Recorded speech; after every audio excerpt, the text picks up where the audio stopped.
Hello everyone, welcome back to my channel. As you all know कि हम लोग अगस्त month की जो समसमाई के क्रॉनिकल है उसको कवर कर रहे हैं। उसके ऑलरेडी 4 वीडियोस आ चुकी हैं और ये 5th नंबर की वीडियो है जिसमें हम रिपोर्ट्स, रैंकिंग, डेटा और इन चीज़ों से रिलेटेड न्यूज़ देखेंगे। तो आइए शुरू करते हैं। फर्स्ट न्यूज़ है UNICEF children's climate risk report 2026।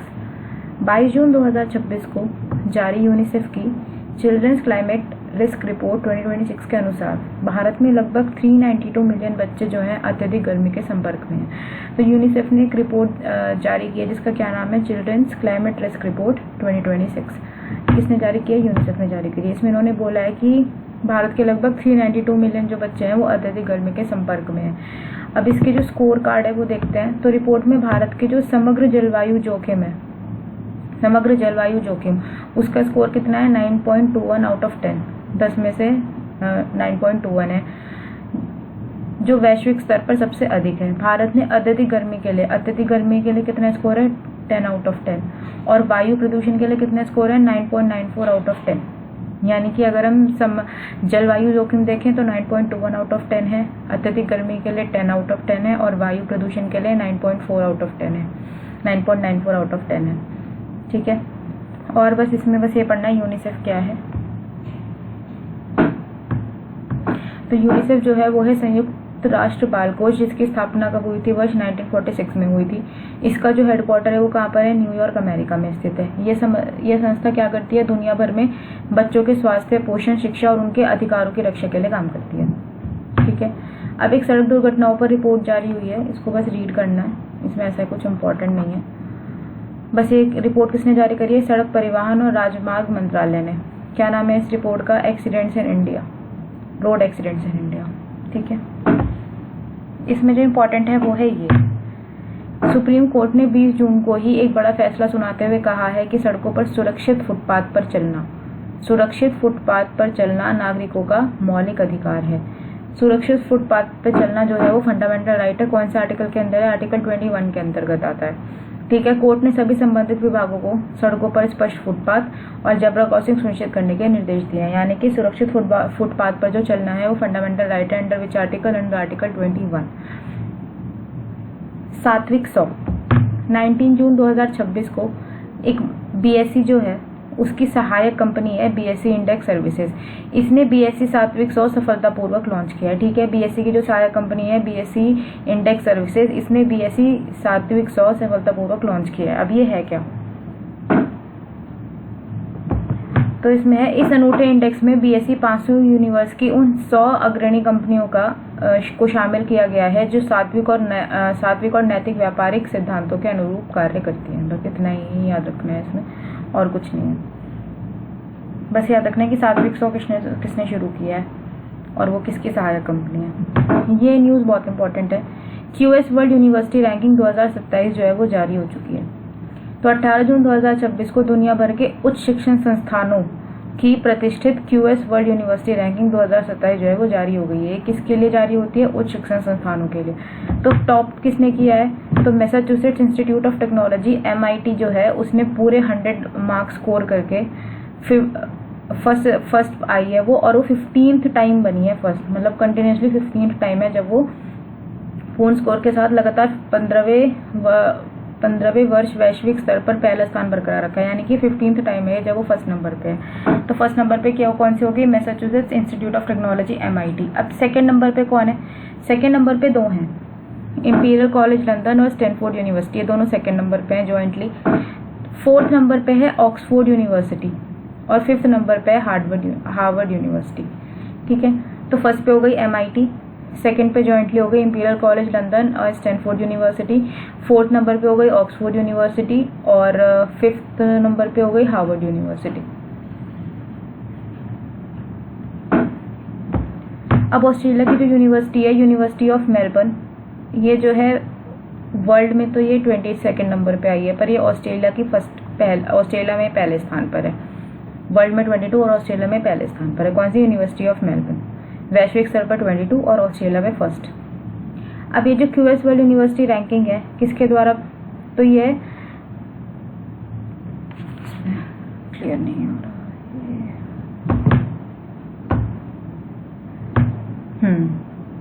तो यह कॉकवेरेली साइमंड्स द्वारा प्रतिवर्ष प्रकाशित की जाने वाली वैश्विक रैंकिंग है। ठीक है, कौन करता है इसको प्रकाशित? तो कॉकवेरेली साइमंड्स हैं, इनके द्वारा प्रकाशित की जाने वाली वैश्विक रैंकिंग है। ठीक है,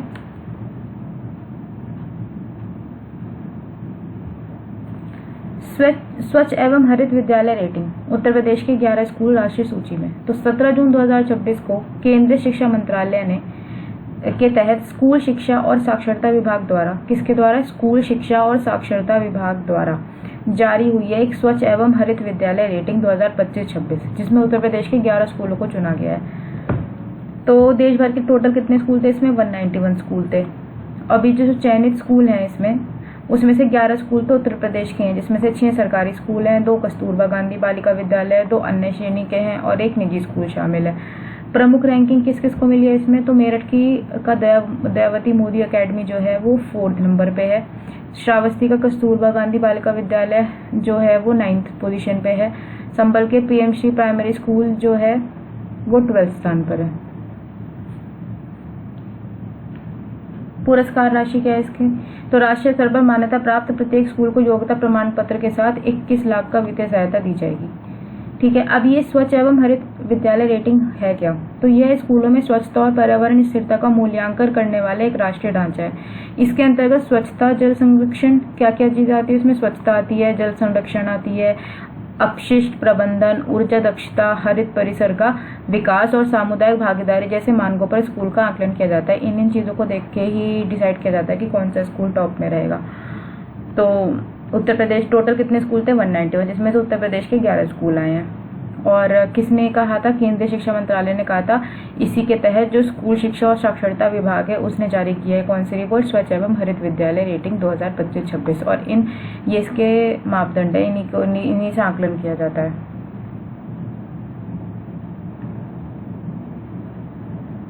ग्लोबल स्टार्टअप इकोसिस्टम रिपोर्ट 2026, ये भी अच्छा है।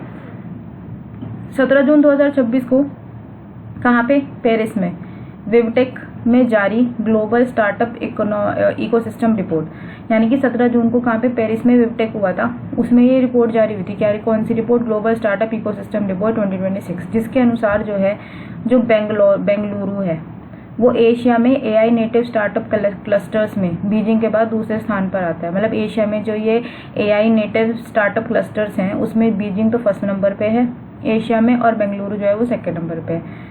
ये किस रिपोर्ट में बताया गया है? ये ग्लोबल स्टार्टअप इकोसिस्टम रिपोर्ट 2026 में बताया, जो कहाँ पे जारी हुई थी? विवटेक में। और विवटेक कहाँ हुआ था? पेरिस में।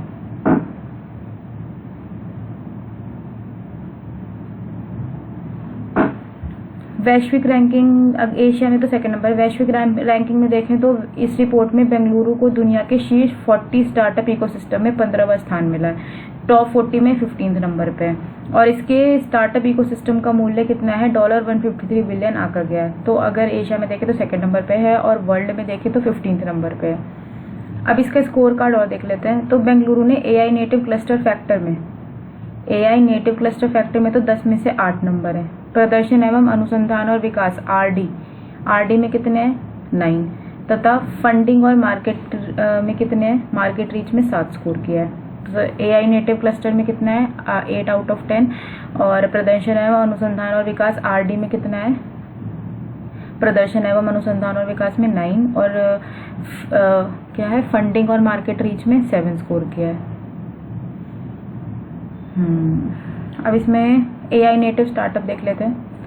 यह एक ऐसी कंपनी है, स्टार्टअप को संदर्भित करता है जिसका मुख्य उत्पाद सेवा संपूर्ण बिजनेस मॉडल कृत्रिम बुद्धिमत्ता आर्टिफिशियल इंटेलिजेंस पर आधारित होता है। तो यह ऐसी कंपनी है, स्टार्टअप को संदर्भित करता है जिसका मुख्य उत्पाद क्या होता है? सेवा या संपूर्ण बिजनेस मॉडल कृत्रिम बुद्धिमत्ता, यानी कि आर्टिफिशियल इंटेलिजेंस पे ही पूरा आधारित होता है इसका काम। 10 जनवरी 2026 तक बेंगलुरु के एआई स्टार्टअप्स में से एक ने यूनिकॉर्न का दर्जा हासिल कर लिया था। ठीक है,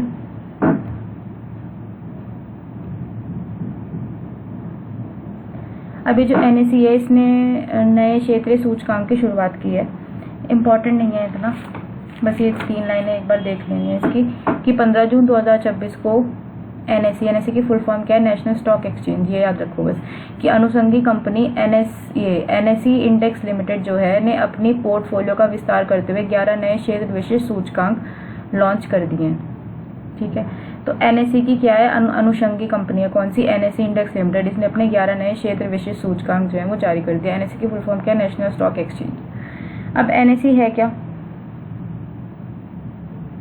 एनएसई को जानने से पहले याद रखना है कि ये जो एनएसई है इसको किसने रिकमेंड किया था? तो फेरवानी कमेटी थी, उसने 1991 में इसको रिकमेंड किया था। ये जो एनएसई है ये कब स्थापित हुआ है? तो ये 1992 में स्थापित हुआ है। एनएसई भारत का सबसे बड़ा और तकनीकी रूप से उन्नत वित्तीय बाजार है। यह पूरी तरह से स्वचालित स्क्रीन आधारित इलेक्ट्रॉनिक ट्रेडिंग सिस्टम प्रदान करने वाला देश का पहला एक्सचेंज था। क्या प्रदान करता था? इलेक्ट्रॉनिक ट्रेडिंग सिस्टम प्रदान करने वाला देश का पहला एक्सचेंज था। इसका प्रमुख बेंचमार्क सूचकांक निफ्टी 50 है।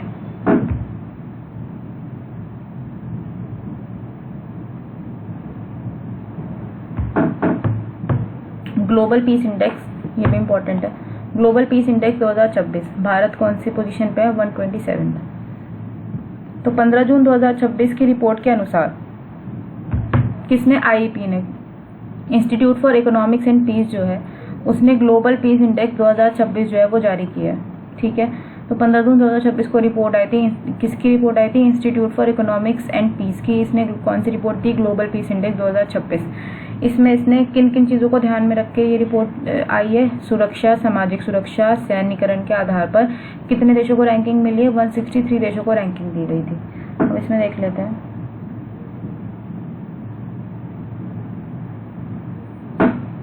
इसमें ये इम्पोर्टेंट है,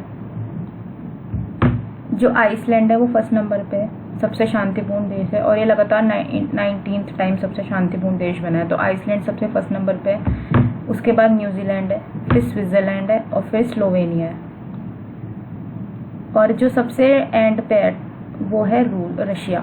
रशिया एकदम लास्ट आया है इसमें। अब इंडिया एंड साउथ कोरिया की पोजीशन देखें तो भारत जो है वो 163 देशों में 409 के स्कोर के साथ जो है 127 पोजीशन पे है, जो आंतरिक सुरक्षा चुनौतियों, क्षेत्र तनावों से प्रभावित है। दक्षिण एशिया में भूटान वैश्विक स्तर पर 16वें स्थान के साथ सबसे शांतिपूर्ण राष्ट्र बनकर उभरा। यानी कि भारत और अगर दक्षिण एशिया की अगर हम स्थिति देखें तो भारत जो है वो 163rd पोजीशन पे और दक्षिण एशिया में भूटान ही है ऐसा जो 16 पोजीशन में सबसे शांतिपूर्ण दक्षिण एशिया में भूटान ही है जो किस पोजीशन पे? 16 पोजीशन पे। तो फर्स्ट नंबर पे हो गया आइसलैंड जो 19th टाइम बना है फिर से।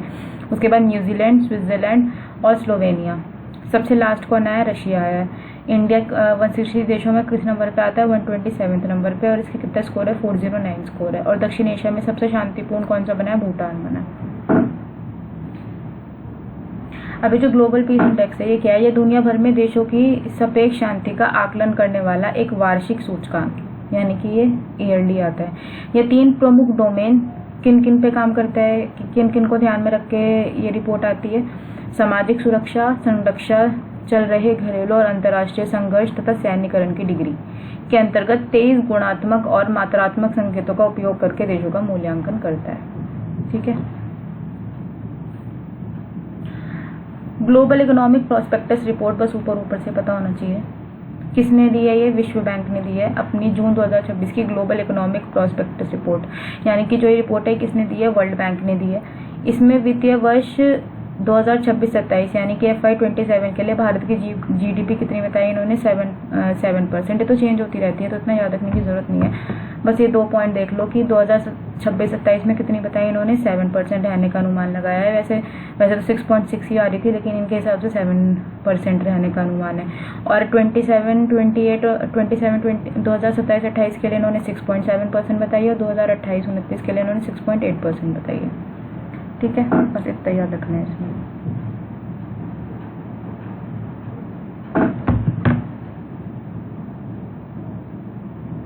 और विश्व बैंक के बारे में देख लेना है कि यह एक अंतर्राष्ट्रीय वित्तीय संस्थान है। क्या है? एक अंतर्राष्ट्रीय वित्तीय संस्थान है जो मध्यम और निम्न आय वाले देशों की सरकारों को पूंजीगत परियोजनाओं के लिए ऋण और अनुदान प्रदान करता है। ठीक है, एक अंतर्राष्ट्रीय वित्तीय संस्थान हो गया जो मध्यम और निम्न आय वाले देश जो होते हैं उनकी जो सरकारें होती हैं उनको पूंजीगत परियोजनाओं के लिए ऋण और अनुदान प्रदान करता है, मतलब कि डेट वगैरह देता है। इसका मुख्यालय कहाँ पे, इसका हेडक्वार्टर है वॉशिंगटन डीसी में, और यह वर्ष में 2 बार वैश्विक आर्थिक संभावना रिपोर्ट जो है उसको प्रकाशित करता है। एनुअली 2 बार, मतलब साल में 2 बार करता है। अभ्यास प्रश्न, वित्त मंत्रालय की हालिया रिपोर्ट जून 2026 के अनुसार पिछले वर्ष के इसी महीने की तुलना में मई 2026 के कुल जीएसटी संग्रह में कितने प्रतिशत की मजबूत वार्षिक वृद्धि YoY ग्रोथ दर्ज की गई है? वो है 12.5%। ठीक है। भारत में प्रशासनिक सीमाओं के बजाय निर्मित घनत्व बिल्डअप डेंसिटी के आधार पर शहरी वर्गीकरण के लिए किस नई श्रेणी को अपनाने पर विचार किया जा रहा है?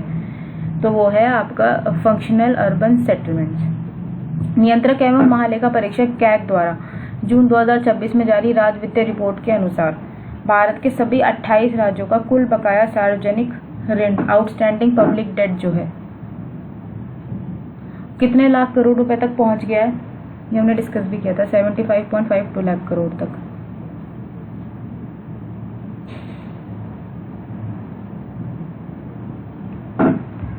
अब आ जाते हैं डेटा बैंक पे। वित्तीय वर्ष 2027 में शुद्ध प्रत्यक्ष कर संग्रह जो है वो 14.64% बढ़ा है। इतना ही याद रखना है इसमें कि चालू वित्त वर्ष FY27 में 17 जून 2026 तक भारत का जो शुद्ध प्रत्यक्ष कर संग्रह है वो कितना बढ़ गया? 14.64% बढ़कर कितना हो गया? 5.21 लाख करोड़ रुपए हो गया है। पिछले साल समान अवधि में यह संग्रह कितना था? 4.54 लाख करोड़ रुपए था। अब कितना हो गया? 5.21 लाख करोड़ हो गया। ठीक है। अब सकल संग्रह कितना हो गया? कुल सकल प्रत्यक्ष कर संग्रह कुल संग्रह कितना हो गया? 12.46% की वृद्धि के साथ 6.12 लाख करोड़ रुपए तक पहुंच गया। ठीक है। और इसमें कुछ याद रखने की जरूरत नहीं है, ये हम पहले ही डिस्कस कर चुके हैं। बेंगलुरु जो एशिया का दूसरा सबसे बड़ा AI स्टार्टअप हब बना है। फर्स्ट नंबर पे कौन था? बीजिंग। इसी की सारी डिटेल्स हैं जो हमने पढ़ ली है। बस ये देख लो कि ये क्या है, विश्व स्तरीय टैलेंट हब प्रतिभा पूल। बेंगलुरु दुनिया का दूसरा सबसे बड़ा AI टैलेंट हब बनकर उभरा है। वर्तमान में यहाँ 6 लाख से अधिक AI पेशेवर कार्यरत हैं जो शहर की तकनीकी शक्ति को दर्शाता है। ये भी हमने पहले डिस्कस कर लिया, ये भी हमने डिस्कस किया था पूरा, कितना स्कोर मिला है।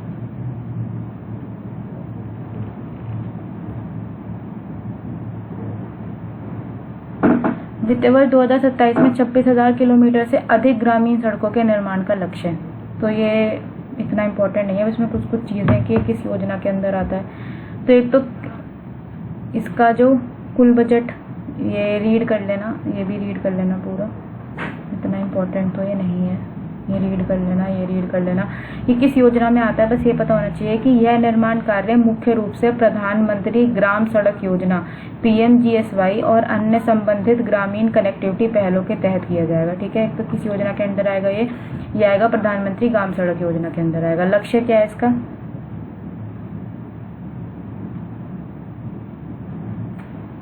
सचिव ने शेष बचे हुए सभी असंबद्ध बस्तियों को लास्ट माइल कनेक्टिविटी अंतिम छोर तक संपर्क प्रदान करने पर विशेष बल दिया। इंपॉर्टेंट नहीं है, बस ये योजना याद रख लो कि कौन सी योजना के अंतर्गत आता है।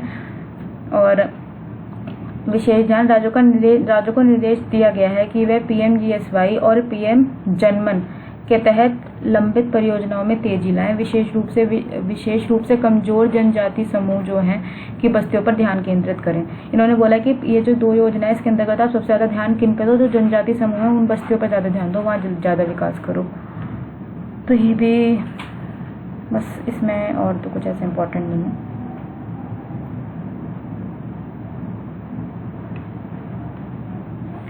अब जो भारत है वो विश्व का दूसरा सबसे बड़ा सौर विकास बाजार बना है। ठीक है। तो जून 2026 को अंतर्राष्ट्रीय नवीकरणीय ऊर्जा एजेंसी अंतर्राष्ट्रीय नवीनकरणीय ऊर्जा एजेंसी IRENA जो है, उसकी रिपोर्ट के अनुसार जो भारत वर्ष 2025 में अमेरिका को पछाड़कर पहली बार दुनिया का सबसे बड़ा सौर विकास बाजार बन गया। ये इरेना जो है, अंतर्राष्ट्रीय नवीनकरण ऊर्जा एजेंसी जो है IRENA, इसने रिपोर्ट दी है कि अमेरिका को पछाड़कर भारत जो है वो फर्स्ट नंबर पर आ गया है किसमें, सौर विकास बाजार में। ठीक है। क्षमता वृद्धि कितनी, 2025 में भारत ने 37 गीगावाट से अधिक सौर क्षमता जोड़ी, जबकि अमेरिका ने कितनी, 34 गीगावाट क्षमता जोड़ी। चीन लगभग 315 गीगावाट क्षमता जोड़कर वैश्विक स्तर पर शीर्ष पर रहा। मतलब चाइना ने तो कितनी जोड़ी है, 315, इंडिया ने 37 और इन्होंने 34, इसलिए फर्स्ट नंबर पे चाइना है 315 गीगावाट के साथ। भारत सेकंड नंबर पे 37 गीगावाट के साथ और अमेरिका है 34 गीगावाट के साथ थर्ड नंबर पर। ठीक है।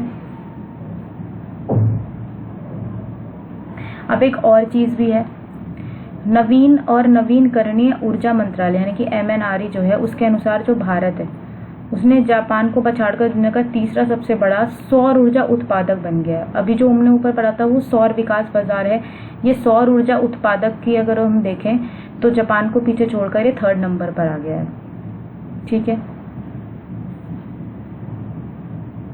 अब जो हमने ऊपर IRENA के बारे में पढ़ा, ये क्या है, तो यह एक अंतर सरकारी संगठन है जो वैश्विक स्तर पर नवीनकरणीय ऊर्जा को अपनाने का समर्थन करता है। इसकी स्थापना वर्ष 2009 में हुई थी और इसका जो मुख्यालय है वो कहाँ पे, आबू धाबी संयुक्त अरब अमीरात में स्थित है, एमिरेट में। ठीक है, UAE में है ये। इसका जो हेडक्वार्टर है कहाँ पे, अबू धाबी UAE में। ओके, अब नेक्स्ट न्यूज़ पे चलते हैं। तो भारत जो है वो दुनिया का 5वां सबसे बड़ा सैन्य खर्च करने वाला देश बना है। मतलब सैन्य पे खर्च करने वाले जो देश हैं उनमें जो भारत है वो 5वें नंबर पे है। स्टॉकहोम स्थित अंतर्राष्ट्रीय think tank Stockholm international peace research institute SIPRI जो है, उसके द्वारा जारी हुई है वार्षिक रिपोर्ट के अनुसार भारत वर्ष 2025 में 92.1 बिलियन अमेरिकी डॉलर के रक्षा व्यय के साथ दुनिया का 5वां सबसे बड़ा सैन्य खर्च करने वाला देश बन गया है। यह रिपोर्ट अपनी स्थापना की 60वीं वर्षगांठ पर जारी की गई है। तो मतलब इसमें हमें क्या याद रखना है कि स्टॉकहोम में जो स्थित है अंतर्राष्ट्रीय think tank Stockholm international peace research institute SIPRI जो है, सिप्री ने अपनी वार्षिक रिपोर्ट निकाली है। उसमें इन्होंने बताया है कि जो भारत ने 2025 में 92.1 बिलियन अमेरिकी डॉलर जो है उसको खर्च किए हैं, रक्षा पे सैन्य के ऊपर खर्च किए हैं और इसलिए वो 5वां देश बन गया। भारत का स्थान, तो भारत 92.1 बिलियन डॉलर के खर्च के साथ 5वें स्थान पर रहा, जो पिछले वर्ष की तुलना में 8.9% अधिक है। वैश्विक रक्षा व्यय, दुनिया का कुल सैन्य खर्चा 11वें साल बढ़कर 2.9 ट्रिलियन डॉलर तक पहुंच गया है, जो अब तक का उच्चतम स्तर है। ये याद नहीं रखना। भारत बनाम पाकिस्तान अगर देखें, ये इंपॉर्टेंट है। भारत बनाम पाकिस्तान देखें तो भारत के पास कितने परमाणु हथियार हैं, तो भारत के पास 190 परमाणु हथियार और पाकिस्तान के पास कितने हैं, 170। ठीक है। अगर हम वैश्विक परमाणु स्थिति देखें तो दुनिया के जो 9 परमाणु संपन्न देश हैं जिनके पास परमाणु हथियार हैं, 9 परमाणु संपन्न देश, वो कौन कौन से हैं, अमेरिका है, फिर रशिया है, फिर ब्रिटेन है, फ्रांस है, चाइना है, भारत है और पाकिस्तान है। इसी उसमें याद रखना है। उत्तर कोरिया है और इसराइल है। इनके पास कुल कितने अगर टोटल देखे जाएं तो कितने हैं, 12,187 परमाणु हथियार हैं। गंभीर सैन्य संकट रिपोर्ट में मई 2025 में भारत और, ये याद नहीं रखना, बस इसमें बताया कि जब रिपोर्ट ये आई थी तो भारत और पाकिस्तान के बीच भड़के असामान्य रूप से गंभीर सैन्य संकट जो थे उसका उल्लेख भी किया गया इस रिपोर्ट में। तो इम्पोर्टेंट नहीं है, एक तो ये इम्पोर्टेंट है, ये इम्पोर्टेंट है और ये इम्पोर्टेंट है। ठीक है।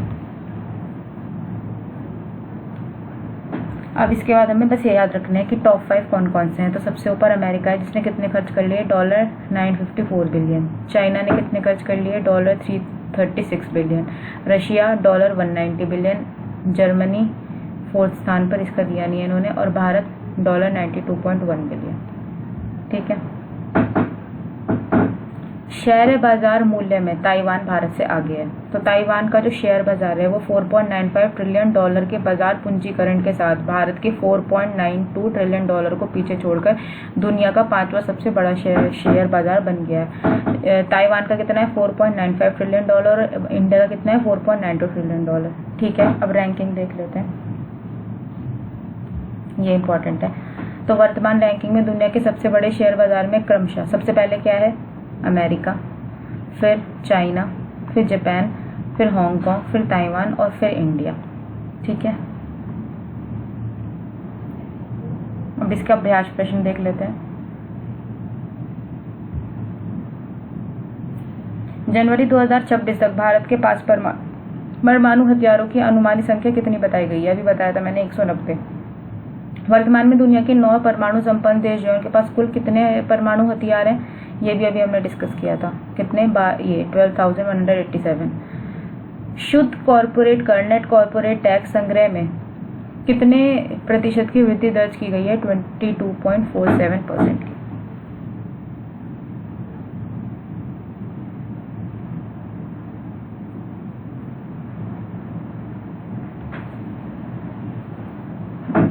पीएम किसान योजना की नई किश्त जारी हो गई है। तो 20 जून 2026 को पश्चिम बंगाल के हुगली जिले के, यानी कि वेस्ट बंगाल का जो हुगली जिला है, उसके तारकेश्वर में प्रधानमंत्री नरेंद्र मोदी द्वारा प्रधानमंत्री किसान सम्मान निधि पीएम किसान योजना की 23वीं किश्त जारी करने का कार्यक्रम निर्धारित किया गया। ठीक है, कौन सी किश्त? 23rd किश्त। अब इसमें जो याद रखना है, बस इतना क्या याद रखना है योजना के बारे में कि पीएम किसान योजना है क्या। तो यह फरवरी 2019 में शुरू की गई केंद्र सरकार की एक केंद्रीय क्षेत्र की योजना, सेंट्रल सेक्टर स्कीम है। इसके तहत पात्र किसान परिवारों को प्रतिवर्ष 6,000 की वित्तीय सहायता 2,000 की 3 समान किश्तों में सीधे बैंक खातों में प्रदान की जाती है। 6,000 पूरे साल 6,000 रुपये मिलते हैं, जो 2,000 करके 3 बार मिलते हैं।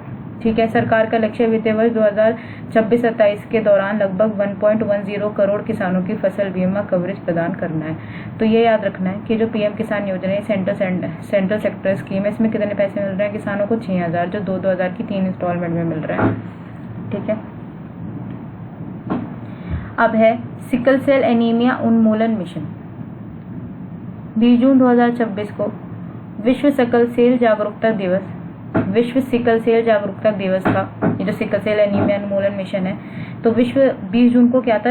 विश्व सिकल सेल जागरूकता दिवस था। उसके अवसर पर राष्ट्रपति द्रौपदी मुर्मू जी उन्होंने मध्य प्रदेश के ओमकारेश्वर में, कहाँ पे? मध्य प्रदेश के ओमकारेश्वर में आयोजित राज्य स्तरीय कार्यक्रम में हिस्सा लिया। वहाँ उन्होंने इस मिशन के तहत अब तक हुई प्रगति की समीक्षा की। ठीक है, ये मिशन कब शुरुआत हुआ था? तो ये इस मिशन की शुरुआत 1 जुलाई 2023 को मध्य प्रदेश के शहडोल जिले से की गई थी। कहाँ से की गई थी इस मिशन की शुरुआत? मध्य प्रदेश के शहडोल जिले से की गई थी, जो प्रभावित आबादी का स्क्रीनिंग, परामर्श और देखभाल पर केंद्रित है। ठीक है, और इस स्कीम के बारे में देख लीजिए कि सिकल सेल एनीमिया होता क्या है। एनीमिया है तो ब्लड से रिलेटेड ही होगा। यह एक वंशानुगत और आनुवंशिक रक्त विकास इनहेरिटेड ब्लड डिसऑर्डर है। जो ये क्या है? ये इनहेरिटेड ब्लड डिसऑर्डर है जो असामान्य हीमोग्लोबिन के कारण होता है। जब हीमोग्लोबिन सही नहीं रह पाता है, कम होता है, जितना चाहिए उससे कम रहता है, तो उससे क्या होता है? ब्लड डिसऑर्डर हो जाता है, वही सिकल सेल, और ये इनहेरिटेड है। इसके कारण क्या होता है? शरीर की लाल रक्त कोशिकाएं आरबीसी जो है कठोर और हौसिये के आकार की हो जाती हैं, जिससे शरीर में ऑक्सीजन का परिवहन बुरी तरह प्रभावित होता है। यह बीमार ऑटोसोमल रिसेसिव पैटर्न से स्थानांतरित होती हैं। ठीक है, तो ये सिकल सेल एनीमिया क्या है? ये एक इनहेरिटेड ब्लड डिसऑर्डर है। इसमें क्या होता है? शरीर की जो लाल रक्त आरबीसी जो हैं वो कठोर और होसिये के आकार की हो जाती हैं। ठीक है, और इससे क्या होता है? जो बॉडी में जो ऑक्सीजन होता है ना, वो बहुत ज़्यादा इफेक्ट पड़ता है उस पर। पीएलआई योजना, ये रीड करना है, बस पीएलआई के बारे में पता होना चाहिए। बस इसमें इन्होंने क्या बताया कि पीएलआई योजना के तीसरे दौर के तहत 22 नए आवेदकों को मंजूरी प्रदान किया। पीएलआई स्कीम है क्या, वो देख लो बस। उत्पादक लिंक्ड प्रोत्साहन योजना पीएलआई स्कीम, यह भारत सरकार की एक पहल है जिसका उद्देश्य घरेलू विनिर्माण को बढ़ावा देना, आयात पर निर्भरता कम करना और रोजगार सृजन करना है। वस्त्र मंत्रालय के तहत किसके अंदर आता है ये? वस्त्र मंत्रालय के तहत इस योजना का लक्ष्य भारतीय कपड़ा उद्योग को विश्व स्तर पर प्रतिस्पर्धित बनाना और मूल्यवर्धित उत्पादों के निर्माण को प्रोत्साहित करना है। अब तक राउंड 3 के तहत 96 कंपनियों का चयन किया जा चुका है। तो PLI स्कीम किससे रिलेटेड है? ये किस मंत्रालय के अंदर आती है? वस्त्र मंत्रालय के अंदर आती है और ये भारत सरकार की पहल है। ठीक है। प्रियदर्शनी मुफ्त यात्रा योजना, जैसे दिल्ली में बसेस फ्री हो गई थी, वैसी ही कुछ योजना है ये। 10 जून 2026 को केरल कैबिनेट ने राज्य की महिलाओं के लिए प्रियदर्शनी योजना को मंजूरी दी, जिसके तहत वे केरल राज्य सड़क परिवहन निगम जो है KSRTC की सामान्य सेवाओं में मुफ्त यात्रा कर सकेंगी। तो ये जो प्रियदर्शनी मुफ्त यात्रा योजना है, वैसे याद रखो ये कहाँ की है? केरला की है। इसमें जो है विमेन को अब बस का फेयर चार्जेस नहीं देने पड़ेंगे, फ्री ऑफ कॉस्ट रहेगी उनके लिए।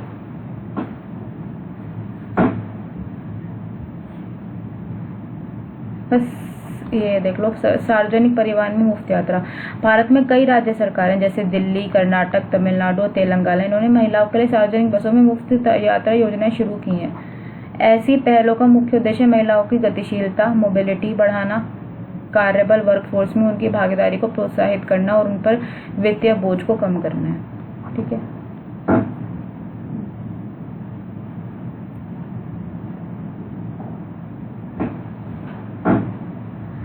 8 जून 2026 को पश्चिम बंगाल सरकार ने राष्ट्रीय स्वास्थ्य प्राधिकरण NHA के साथ एक समझौता किया है, जिसके माध्यम से आयुष्मान भारत प्रधानमंत्री जन आरोग्य योजना जो है में शामिल होने की घोषणा की। अब ये भी PMJ में शामिल, अभी तक ये PMJ में शामिल नहीं था पश्चिम बंगाल, अब ये PMJ में शामिल हो गया। इसके लिए पश्चिम बंगाल ने क्या किया है?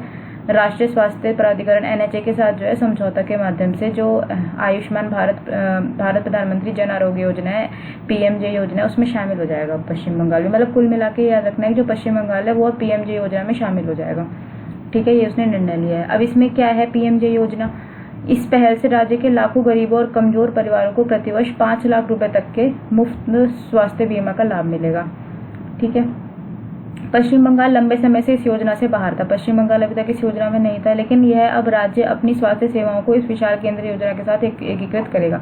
यानी कि आप इस न्यूज़ में आपको याद रखना है कि PMJ स्कीम में कौन सा स्टेट अब जुड़ गया रिसेंटली, वो है पश्चिम बंगाल। और इस योजना में क्या होता है? 5 लाख तक का मुफ्त स्वास्थ्य बीमा मिलता है।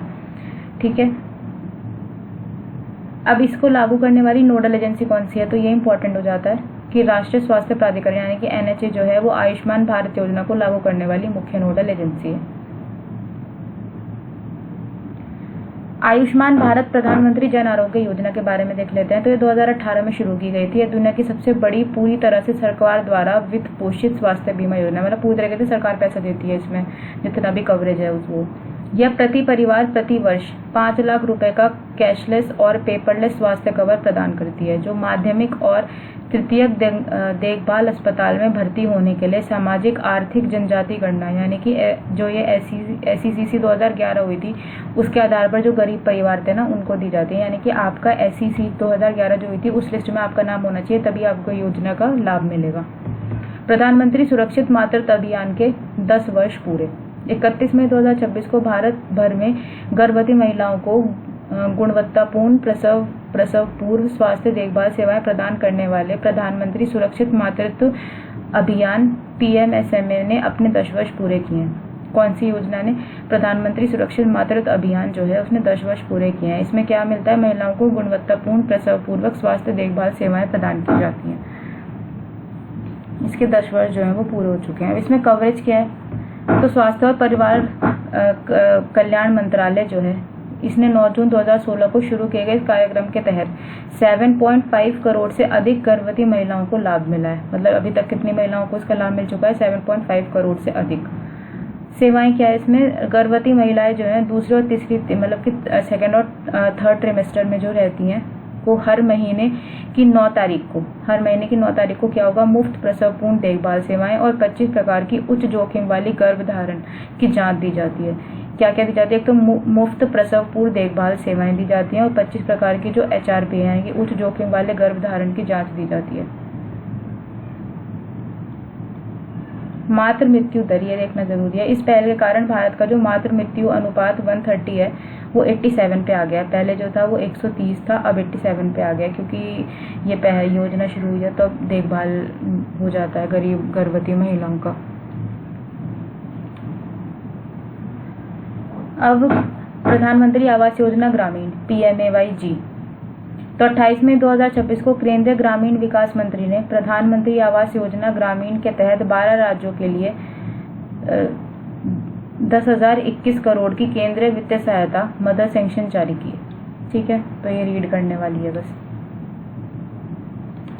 इसमें बस ये योजना देख लो कि योजना क्या है, प्रधानमंत्री आवास योजना ग्रामीण। इसे ग्रामीण विकास मंत्रालय द्वारा वर्ष 2016 में पुरानी इंदिरा आवास योजना को पुनर्गठित करके लॉन्च किया गया था। पहले इंदिरा आवास योजना थी, उसको पुनर्गठित करा 2016 में और फिर इसको लॉन्च किया।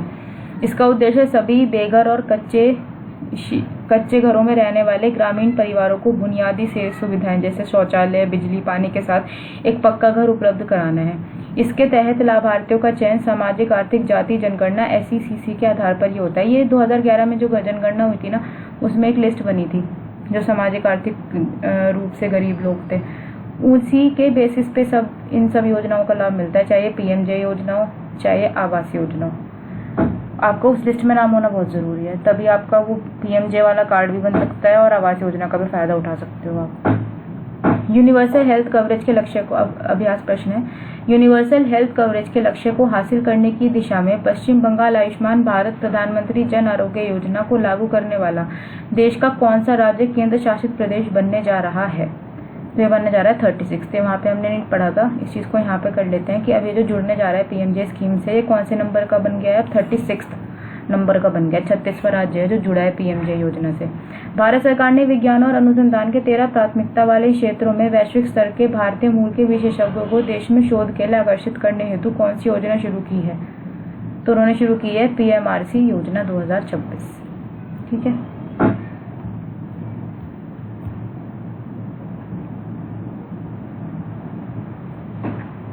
भारत की वृद्धि RBI के अनुमान से अधिक रहेगी। विश्व बैंक, ये हमने पढ़ा है अभी, विश्व बैंक ने जो पीछे बढ़ के आए थे ना 7% वाला, वो ही सारा है इसमें।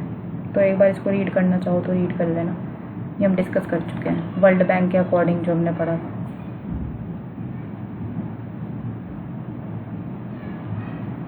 ये देख लेना कि RBI द्वारा साइबर धोखाधड़ी पर रीलथॉन 2026 लॉन्च हुआ है। क्या रीलथॉन? ये जो रीलथॉन 2026 है किससे रिलेटेड है? तो किसने जारी किया? RBI ने। किस चीज़ के लिए? साइबर धोखाधड़ी जो है उसमें रीलथॉन 2026 लॉन्च हुआ है। तो 16 जून 2026 को भारतीय रिजर्व बैंक ने कहाँ पे? तिरुवनंतपुरम केरल में कॉलेज छात्रों के लिए RBI रीलथॉन 2026 अभियान शुरू किया है। तो ये रीलथॉन 2026 अभियान किसने शुरू किया? RBI ने। कहाँ पे शुरू किया? तिरुवनंतपुरम में। अभियान का स्वरूप क्या है? यह केरल के लगभग 150 कॉलेज के छात्रों के लिए एक बहुचरणीय जागरूक अभियान है। इसके तहत छात्र अवैध लोन ऐप, म्यूट अकाउंट और साइबर स्वच्छता पर शॉर्ट वीडियो रील्स बनाएंगे। ठीक है, अब इसमें देख लेते हैं कि ये है जो टर्म्स यूज हुई हैं वो हैं क्या। एक तो म्यूल अकाउंट और गोल्डन आवर, ये क्या होता है? तो म्यूल अकाउंट वे बैंक खाते होते हैं जिनका उपयोग साइबर अपराधी अवैध रूप से ठगे गए धन को स्थानांतरित करने या छिपाने के लिए करते हैं। जिन अकाउंट का यूज धोखाधड़ी के लिए हो रहा है उनको ही म्यूल अकाउंट बोलते हैं। इन्हीं अकाउंट से अपराध करते हैं साइबर अपराधी। अब साइबर अपराधी की रिपोर्टिंग में गोल्डन आवर धोखाधड़ी के तुरंत बाद की वह शुरुआती अवधि है जिसमें त्वरित शिकायत करने पर लेन देन को फ्रीज करने और धन की रिकवरी की संभावना सर्वाधिक होती है। ठीक है, इन यार में ये लोग अपना पैसा छिपाते हैं, लेन देन को फ्रीज, है ना।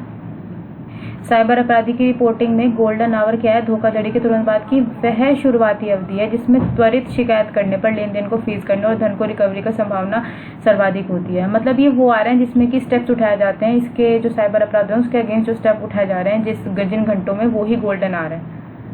बैंकों के लिए ECLGS 5 मानदंडों में ढील, ये आप रीड कर लेना। ECLG 5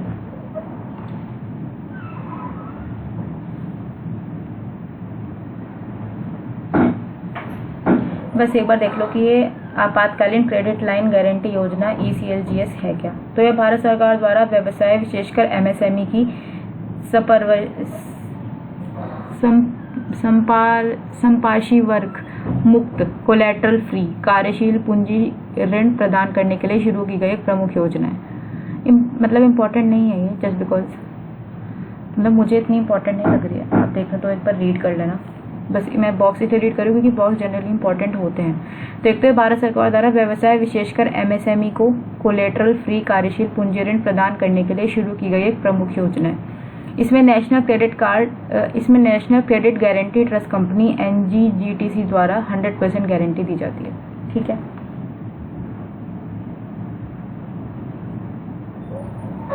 रिजर्व बैंक का पॉलीमर करेंसी के प्रस्ताव पर मूल्यांकन, ये इंपॉर्टेंट है। 15 जून 2026 को भारतीय रिजर्व बैंक के जो गवर्नर है कौन, संजय मल्होत्रा ने आधिकारिक बयान में स्पष्ट किया है कि भारत में पॉलीमर यानी कि प्लास्टिक के बैंक नोट पेश करने का प्रस्ताव वर्तमान में प्रारंभिक मूल्यांकन स्तर पर है। ठीक है, मतलब प्रिलिमिनरी स्टेज पर है। पॉलीमर यानी कि प्लास्टिक के जो बैंक नोट्स होंगे। मूल्यांकन प्रक्रिया, केंद्रीय बैंक अंतिम निर्णय लेने से पहले पॉलीमर मुद्रा के व्यावहारिक लाभ और कमियों का गहन विश्लेषण कर रहा है। ये रीड कर लेना। ये इंपॉर्टेंट है कि वर्तमान में जो नोट यूज हो रहे हैं वो क्या है। तो वर्तमान में भारत में छपने वाले सभी नोट 100% कपास यानी कि कॉटन से बने कागज पर मुद्रित होते हैं। वैश्विक स्थिति क्या है पॉलीमर बैंक नोट की, तो पॉलीमर बैंक नोट पहली बार वर्ष 1988 में ऑस्ट्रेलिया द्वारा पेश किए गए थे और वर्तमान में दुनिया के 60 से अधिक देश हैं जो इन नोट्स का इस्तेमाल कर रहे हैं। पॉलीमर बैंक नोट्स क्या होते हैं, तो ये पारंपरिक कपास आधारित जो कागज होते हैं उनकी बजाय एक लचीले प्लास्टिक सब्सटेंस होते हैं, क्या बोलते हैं जिसको, मेटामॉर्फिक सिंथेटिक सामग्री से बने नोट होते हैं। यह नोट पारंपरिक कागजी नोट की तुलना में अधिक टिकाऊ रहते हैं, लंबे समय तक चलने वाले होते हैं, जल प्रतिरोधी होते हैं और उन्नत सुरक्षा सुविधाओं के कारण जाली नोट यानी कि काउंटर फीटिंग जो होती है, नकली नोट जो बनते हैं, के प्रति अत्यधिक सुरक्षित होते हैं। ठीक है, J&K बैंक को AI प्लेटफॉर्म के लिए फिनिकल गोल्ड अवार्ड मिला है। तो ये जो फिनिकल गोल्ड अवार्ड है ये किसको मिला है, J&K बैंक को मिला है। किसके लिए, AI प्लेटफॉर्म के लिए। यही इसमें याद रखने वाली चीज़ है। 4 जून 2026 की रिपोर्ट के अनुसार 3 जून 2026 को मुंबई में आयोजित हुआ था फिनिकल इनोवेशन अवार्ड 2026। ठीक है, जिसमें J&K बैंक जो है उसने गोल्ड अवार्ड जीता है। अभी बैंक को कोई अवार्ड किस लिए मिलता है, तो क्लाउड आधारित उद्यम, डेटा और एनालिटिक्स इकोसिस्टम के लिए, आधुनिक प्रौद्योगिकी के लिए, डेटा इंसाइट्स के लिए, इन सब चीज़ों के लिए मिलता है। रीड कर लेना। और फिनिकल के बारे में बस देख लेते हैं, फिनिकल क्या है, क्योंकि अवार्ड का नेम फिनिकल से रिलेटेड है। तो इन्फोसिस द्वारा विकसित एक प्रमुख कोर बैंकिंग सॉफ्टवेयर प्लेटफॉर्म है। किसने विकसित किया इसको, इन्फोसिस ने विकसित किया है, जो बैंकों को डिजिटल परिवर्तन, खाता प्रबंधन और उन्नत एनालिटिक्स सेवाएं प्रदान करने में मदद करता है। क्लाउड आधारित एनालिटिक्स रिमोट सर्वर और इंटरनेट के माध्यम से इन भारी डेटा को स्टोर और प्रोसेस करते हैं। ठीक है, भारत में FDI प्रवाह में 10% की वृद्धि। तो FDI प्रवाह जो है इसमें कितनी वृद्धि होगी, 10% की। एक बार रीड कर लेना, इंपॉर्टेंट नहीं है इतना। बस FDI क्या होता है, प्रत्यक्ष विदेशी, चलो एक बार देख ही लेते हैं इसको। 3 जून 2026 को उद्योग संवर्धन और आंतरिक व्यापार विभाग DPIIT द्वारा जो जारी हुई थी नवीनतम वार्षिक रिपोर्ट के अनुसार वित्तीय वर्ष 2025-26 में भारत में प्रत्यक्ष विदेशी निवेश जो है FDI प्रवाह जो है वो कितना हो गया, 10% बढ़कर $85 बिलियन हो गया। FDI प्रवाह कितना हो गया, 10% बढ़ गया है। शीर्ष क्षेत्र ये पढ़ लेना और इसमें वो देख लेते हैं कि रैंकिंग क्या है। तो भारत में सबसे अधिक प्रत्यक्ष विदेशी निवेश, भारत में सबसे ज़्यादा निवेश करने वाले देश कौन कौन से हैं, तो वो है सिंगापुर, मॉरिशस, संयुक्त राज्य अमेरिका, क्रमशः शीर्ष 3 स्थानों पर काबिज रहे। तो भारत में जो निवेश करते हैं उन देशों में टॉप 3 कौन है, सबसे नंबर 1 पे सिंगापुर, फिर मॉरिशस और फिर अमेरिका। राज्यों का प्रदर्शन अगर देखें तो महाराष्ट्र, कर्नाटका, गुजरात विदेशी निवेशों को आकर्षित करने के मामले में सबसे आगे हैं। अब ये प्रत्यक्ष विदेशी निवेश होते क्या हैं, जब किसी एक देश की कंपनी या व्यक्ति द्वारा दूसरे देश में स्थित किसी व्यवसाय में उत्पादन या स्वामित्व के स्पष्ट उद्देश्य से स्थायी निवेश किया जाता है तो उसे प्रत्यक्ष विदेशी निवेश कहते हैं। ये किसी भी विकासशील अर्थव्यवस्था के लिए दीर्घकालिक पूंजी, नई तकनीक और रोजगार सृजन का एक प्रमुख स्रोत होता है।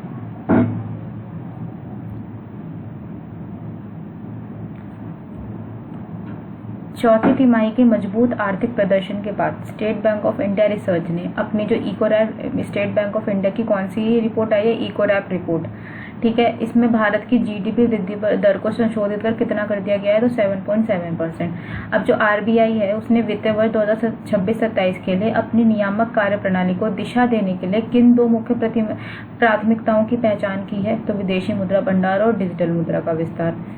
वित्तीय वर्ष 2025-26 में भारत के बैंकिंग क्षेत्र में 48,000 करोड़ रुपए की जो धोखाधड़ी दर्ज की गई है। रिपोर्ट के अनुसार इस बैंकिंग धोखाधड़ी का सबसे बड़ा सोर्स क्या है, तो वो अग्रिम लोन श्रेणी है।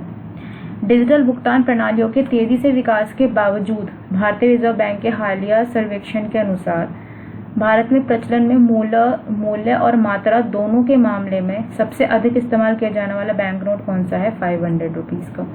वित्तीय वर्ष 2026 में भारत में रिकॉर्ड 80 लाख करोड़ के नए निवेश प्रस्ताव आए हैं। एसबीआई रिसर्च के अनुसार इन निवेश घोषणाओं में सबसे अधिक लगभग 29% का जो योगदान है वो किस क्षेत्र का रहा है, तो विनिर्माण क्षेत्र का। अब लास्ट जो है वो ये है उद्योग एवं व्यवसाय। भव्य योजना और पोर्टल। केंद्रीय वाणिज्य और उद्योग मंत्री कौन है, पीयूष गोयल जी हैं। इन्होंने नई दिल्ली में भारत औद्योगिक विकास योजना भव्य को प्रभावी ढंग से लागू करने के लिए भव्य पोर्टल का शुभारंभ किया है। यह सरकार की एक प्रमुख फ्लैगशिप पहल है। तो किसने किया, ये केंद्रीय वाणिज्य और उद्योग मंत्री हैं पीयूष गोयल। इन्होंने किया है, कहाँ पे किया है, नई दिल्ली में किया है, ठीक है। कुल बजट कितना है इसका, तो इसका है 33,660 करोड़ है इसका, ठीक है।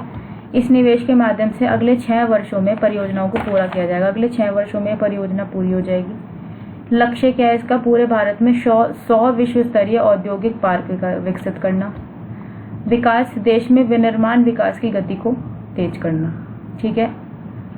बस ये याद रखना। भव्य पोर्टल की कुछ विशेषताएं देख लेते हैं। विस्तृत परियोजना रिपोर्ट डीपीआर जमा करना, परियोजनाओं का त्वरित मूल्यांकन करना, प्रगति की रियल टाइम मॉनिटरिंग करना और विभिन्न हितधारकों के बीच प्रभावी समन्वय स्थापित करना।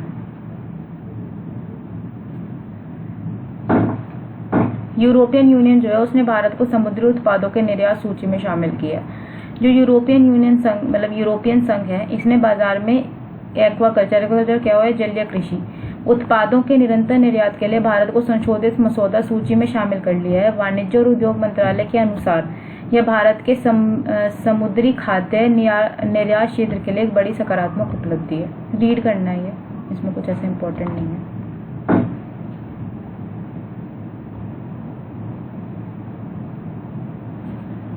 आठ प्रमुख उद्योगों का सूचकांक मई 2026 में 8 प्रमुख उद्योगों का संयुक्त सूचकांक ICI पिछले वर्ष की समान अवधि की तुलना में 0.5% जो है बढ़ा है। ये 8 उद्योग औद्योगिक उत्पादन सूचकांक IIPP के कुल भारत के 40.2% हिस्सा है। अब इसमें ये सब याद नहीं रखना है, इसमें बस याद रखना है कि जो इन प्रदर्शन करने वाले वो कौन कौन से, उनके नाम याद रखने हैं। एक तो सीमेंट है, ठीक है।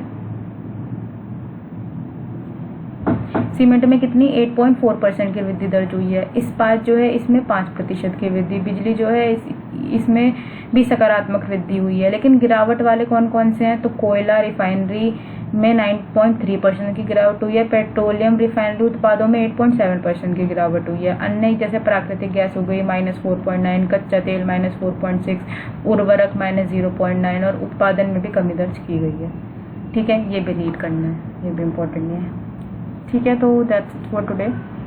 आपको वीडियो पसंद आई हो तो प्लीज़ लाइक कीजिएगा, शेयर और सब्सक्राइब कर दीजिएगा। Thank you.